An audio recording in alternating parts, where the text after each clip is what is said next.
السلام علیکم ورحمۃ اللہ وبرکاتہ۔ محترم سامعین کرام، حرام چیزیں جنہیں معمولی سمجھ لیا گیا، اس کتاب کا 20واں درس جس کا عنوان ہے زنا، سماعت فرمائیں۔ میرے عزیز سامعین، عزت اور نسل کی حفاظت چونکہ شریعت کی اہم مرکزی اور بنیادی مقاصد ہیں، اس لیے شریعت میں زنا کو حرام قرار دیا گیا ہے۔ سورہ بنی اسرائیل کی آیت نمبر 32 میں اللہ رب العالمین کا ارشاد ہے، وَلَا تَقْرَبُوا الزِّنَا إِنَّهُ كَانَ فَاحِشَةً وَسَاءَ سَبِيلًا۔ خبردار زنا کے قریب بھی مت جاؤ، یقیناً زنا بے حیائی ہے اور بہت ہی بری راہ ہے۔ اسلام نے نگاہ نیچی رکھنے اور عورتوں کو پردہ کرنے کا حکم دے کر نیز کسی اجنبی عورت کے ساتھ تنہائی میں علیحدگی کو حرام قرار دے کر زنا تک پہنچانے والے تمام اسباب اور راستوں کو بھی بند کر دیا ہے۔ شادی شدہ زانی کو سب سے سخت اور سنگین سزا سنائی گئی ہے کہ اسے پتھر مار مار کر روح نکلنے تک سنسار کیا جائے تاکہ وہ اپنے کیے ہوئے گناہ کا برا انجام چکھے اور اس کے جسم کا ہر حصہ جس طرح حرام سے لطف اندوز ہوا تھا اسی طرح سزا بھی برداشت کرے۔ اور غیر شادی شدہ زانی کو 100 کوڑے مارے جائیں گے۔ شرعی حدود میں کوڑوں کی یہ سب سے زیادہ سزا ہے جو زانی کے لیے مقرر کی گئی ہے۔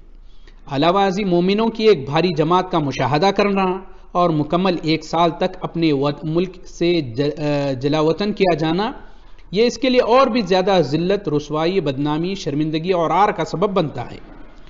زانی مردوں اور عورتوں کے مرنے کے بعد سے لے کر قیامت تک برزخی زندگی میں یہ سزا تیار کی گئی ہے کہ انہیں ننگا کر کے ایک ایسے تندور میں ڈالا جائے گا جو اوپر سے تنگ اور نیچے سے کشادہ ہوگا۔ جب اس تندور کے نیچے سے آگ جلائی جائے گی تو وہ چیخیں ماریں گے اور آگ کے شعلے انہیں بلند کر کے تندور کے اوپر والے سرے تک پہنچائیں گے اور قریب ہوگا کہ وہ تندور سے باہر جا گریں، لیکن جو ہی آگ ہلکی ہوگی وہ دوبارہ تندور کے نیچے حصے میں آ پہنچیں گے اور انہیں قیامت تک یہی عذاب ہوتا رہے گا۔ اللہ اکبر۔ اور اگر کوئی عمر رسیدہ شخص جو قبر کے دہانے پر پہنچ چکا ہو اور اللہ کی طرف سے اسے لمبی زندگی کی مہلت بھی ملی لیکن اس بڑھاپے کی عمر میں بھی وہ زنا سے باز نہ آیا، تب تو معاملہ نہایت ہی بدترین اور حد درجے قابل مذمت ہو جاتا ہے۔ حضرت ابو ہریرہ رضی اللہ تعالیٰ عنہ بیان کرتے ہیں، نبی کریم صلی اللہ علیہ وسلم نے ارشاد فرمایا، صحیح مسلم کی روایت ہے، ثلاثۃ لا یکلمہم اللہ یوم القیامۃ ولا یزکیہم ولا ینظر الیہم ولہم عذاب علیم، شیخ زان وملک کذاب وعائل مستکبر۔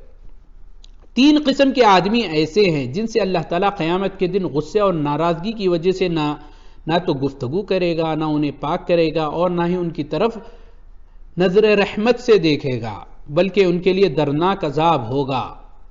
کون ہے وہ؟ ایک پہلا بوڑھا زانی، دوسرا جھوٹا بادشاہ، تیسرا متکبر فقیر۔ زانی عورت کی کمائی جسے وہ زنا کے ذریعے حاصل کرے سب سے بدترین کمائی ہے۔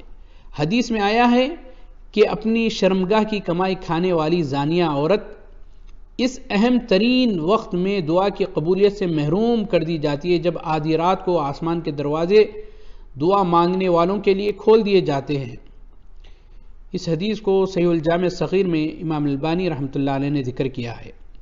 تنگ دستی اور فقیری کو عذر بنا کر اللہ کے حدود کو پامال کرنا یہ ہرگز کوئی قابل قبول عذر نہیں ہے، اور پرانے زمانے میں کسی نے سچ کہا ہے کہ شریف عورت بھوکی تو رہ سکتی ہے لیکن اپنے پستانوں کی کمائی نہیں کھاتی، چہ جائے کہ وہ اپنی شرمگاہ کی کمائی کھائے۔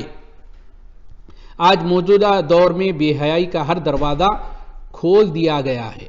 شیطان نے مکر و فریب اور اپنے چیلوں کے ذریعے زنا کا راستہ نہایت ہی ہموار کر دیا ہے اور بہت سے گنہگار فاسق فاجر لوگ مکمل طور پر شیطان کے پیچھے چل پڑے ہیں، جس کے نتیجے میں بے پردگی، حرام نظریں، عورتوں مردوں کا اختلاط، بے حیائی پھیلانے والے اخبارات اور رسالے، فحش فلمیں اور ایسے ملکوں کی طرف سفر اختیار کرنا عام ہو گیا ہے جو ملک زنا و فحاشی کے اڈے سمجھے جاتے ہیں اور بدکاری کی تجارت کرنے والے بازار گرم ہیں۔